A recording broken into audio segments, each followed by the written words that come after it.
গ্রেফতারের পর 90 দিন পার এখনো চার্জ গঠনই করতে পারেনি কেন্দ্রীয় তদন্তকারী সংস্থা সিবিআই। ফলে অভয়াকে ধর্ষণ এবং খুনের মামলায় জামিন পেলেন আরজি করে প্রাক্তন অধ্যক্ষ সন্দীপ ঘোষ এবং টালা থানার প্রাক্তন ওসি অভিজিৎ মণ্ডল।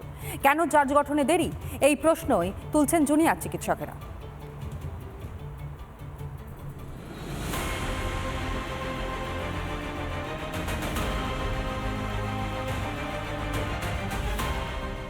অভয় ধর্ষণ এবং খুনের মামলায় জামিন পেয়ে গেলেন সন্দীপ ঘোষ এবং অভিজিৎ মণ্ডল। গ্রেফতারের পর টানা 90 দিন ধরে চলা তদন্তে চার্জ গঠনের মতো কিছুই পায়নি সিবিআই। আমরা খুব হতাশার মধ্যে আছি। সিবিআই 90 দিনের মধ্যে চার্জশিট দেয়নি, তাই ওদের জামিন হয়ে গেছে। খুব হতাশ সেটা যে সিবিআই তাদের 90 দিনের মধ্যেও তাদের চার্জশিট আনতে পারলো না, তাই জামিন হয়ে গেছে। সিবিআই কাজটা করেনি, তাই ওদের জামিন হয়ে গেছে। চিকিৎসক পড়ুয়া খুন এবং ধর্ষণের মামলায় প্রমাণ লোপাটের অভিযোগ ছিল আরজি করের প্রাক্তন অধ্যক্ষ সন্দীপ ঘোষ এবং টালা থানার প্রাক্তন ওসি অভিজিৎ মণ্ডলের বিরুদ্ধে। তাহলে কি সেই সব অভিযোগের তথ্য প্রমাণও পাননি তদন্তকারীরা? তাই কি 2000 টাকার বন্ডের বিনিময়ে জামিন পেলেন সন্দীপ এবং অভিজিৎ? উনি বললেন যে আমাদের ইনভেস্টিগেশনটা এখনো চলছে, ইনভেস্টিগেশনটা আমাদের কমপ্লিট হয়নি, সো আমাদের কিছু বলার নেই। বারবার সিবিআই একটাই কথা বলে যাচ্ছে যে আমাদের ইনভেস্টিগেশনটা চলছে আর ইনভেস্টিগেশনটা আমাদের এখনো চলছে। মানে তার মানে ইনভেস্টিগেশন 90 ডেজ হয়ে গেছে, investigation is still going on. তো what investigation is there we have been not find till today. তবে সন্দীপ ঘোষ এখনই ছাড়া পাচ্ছেন না। তার কারণ এখনো আর্থিক দুর্নীতির মামলা চলছে তার বিরুদ্ধে। অন্যদিকে জামিনের ফলে ছাড়া পেয়ে গেলেন অভিজিৎ মণ্ডল। জামিন হলেও কলকাতা ছেড়ে অন্যত্র যাওয়ার অনুমতি মেলেনি। প্রমাণ লোপাট এবং প্রমাণ লোপাটের সাহায্য, প্রত্যক্ষ বা পরোক্ষভাবে যোগাযোগ অভয় মামলায় পুলিশের কাছে করা অভিযোগপত্র বিকৃত করা, সত্য ঘটনা গোপন করা। তথ্য প্রমাণ লোপাটের অভিযোগে এই দুজনকে গ্রেপ্তার করেছিল সিবিআই। 90 দিন ধরে তাদের এগেনস্টে শুনানি চলায় নতুন করে কোনো সেকশন অর্থাৎ প্রমাণ লোপাটের কোনো ধারা যোগ করতে পারেনি সিবিআই। প্রশ্ন এখন একটাই, তাহলে কোথাও গিয়ে সবকিছু কি লোপাট হয়ে গেল, নাকি তদন্তে গতি আনতে পারলেন না সিবিআই আধিকারিকরা? সাপ্লিমেন্টারি চার্জশিটে এখন আমার বিশ্বাস রয়েছে সিবিআই নিশ্চয়ই সাপ্লিমেন্টারি চার্জশিট যেটা পেশ করবে তাতে দেখুন এটা বিচারাধীন জিনিস, এখানে আমার মন্তব্য করা উচিত না। তবু আমি আশা রাখবো তার মধ্যে নিশ্চয়ই সেই চার্জশিটে এমন থাকবে যাতে এনারা বেল না পান ভবিষ্যতে। সিবিআই আদালতে জানায় তারা সাপ্লিমেন্টারি চার্জশিট দেবেন। জামিন হয়ে গিয়েছে বলে তদন্ত শেষ এমনটা কিন্তু নয়। দ্রুত গতিতে তদন্ত চলছে। তদন্ত সম্পূর্ণ হলে সাপ্লিমেন্টারি চার্জশিট দেওয়া হবে। এখন সাপ্লিমেন্টারি চার্জশিট দেওয়ার মতো প্রয়োজনীয় নথিপত্র নেই বলেই দেওয়া হয়নি। আমাদের সিটকে দিলে অনেক তাড়াতাড়ি কাজটা হবে। জয়নগরে 61 দিনে পেয়েছে, ফারাক্কায় 2 মাসে পেয়েছে।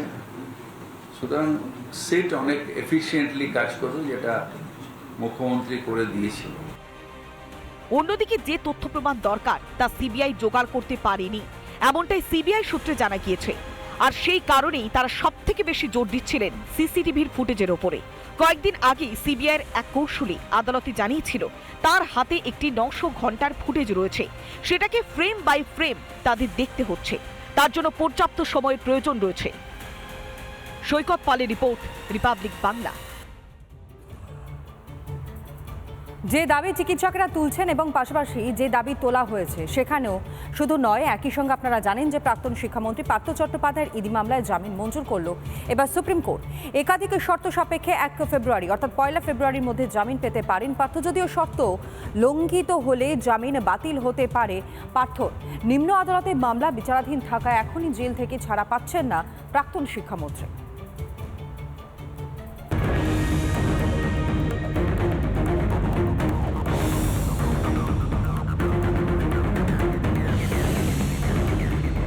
প্রাথমিকে নিয়োগ দুর্নীতি মামলায় আগেই জামিন পেয়েছেন অর্পিতা।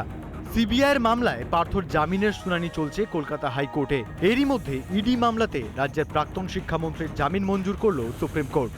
একাধিক শর্ত সাপেক্ষে 1 ফেব্রুয়ারির মধ্যে পার্থ জামিন পাবেন বলে রায়ে জানিয়েছে শীর্ষ আদালত। শর্ত সাপেক্ষে জামিন পেলেন প্রাক্তন শিক্ষামন্ত্রী। ইডিকে দ্রুত চার্জ ফ্রেম করার নির্দেশ সুপ্রিম কোর্টের। অন্যদিকে তার পরবর্তীকালে নিম্ন আদালতকে তার মুক্তির ব্যবস্থা করতে হবে। এই মাসের মধ্যেই ইডিকে চার্জ গঠনের নির্দেশ দিয়েছে সুপ্রিম কোর্ট। পার্থর জামিনের আগেই গুরুত্বপূর্ণ সাক্ষীদের সাক্ষ্য গ্রহণ করতে হবে ইডিকে। জানুয়ারির তৃতীয় সপ্তাহের মধ্যে সাক্ষীদের সাক্ষ্য গ্রহণ সম্পন্ন করতে হবে। সাক্ষীদের বয়ান নিম্ন আদালতে নথিভুক্ত করার চেষ্টা করতে হবে। যদিও নিম্ন আদালতে এই মামলা বিচারাধীন থাকায় এখনই জেল মুক্তি ঘটছে না পার্থর। প্রাক্তন মন্ত্রী পার্থ চট্টোপাধ্যায় অত্যন্ত প্রভাবশালী। জেল থেকে তিনি বেরোলে তদন্তকে প্রভাবিত করতে পারেন, সাক্ষীদের প্রভাবিত করতে পারেন, এমনই কিন্তু যুক্তি ছিল এনফোর্সমেন্ট ডিরেক্টরেটের, এবং সেই দিকেও কিন্তু নজর রেখেছে আদালত। একাধিক শর্ত মেনে চলতে হবে পার্থকে। কোনোভাবেই সাক্ষীদের ওপর প্রভাব খাটানো যাবে না। সাক্ষীদের প্রত্যক্ষ বা পরোক্ষ হুমকি দেওয়া যাবে না। নিম্ন আদালতের প্রতিটি শুনানিতে সশরীরে উপস্থিত থাকতে হবে। অহেতুক শুনানি পিছানো যাবে না। বিধায়ক ব্যতীত অন্য কোনো সরকারি পদে থাকতে পারবেন না পার্থ।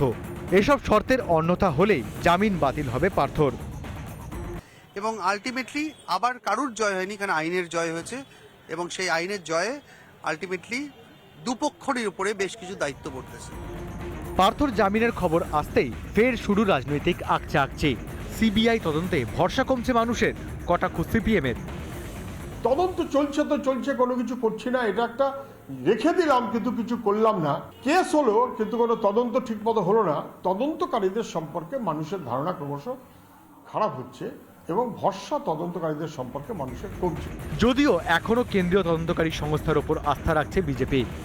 আর জেল থেকে বেরোনোরও কোনো সম্ভাবনা নেই, কারণ ওই ফেব্রুয়ারির 25 তারিখের মধ্যে আমার মনে হয় ইডি চার্জশিট দিয়ে সমস্ত তথ্য প্রমাণ দিয়ে প্রমাণ করে দেবে, কারণ অলরেডি তো প্রমাণিত ওনার বান্ধবীর বাড়ি থেকে 51 কোটি টাকা পাওয়া গেছে দুটো ফ্ল্যাট থেকে।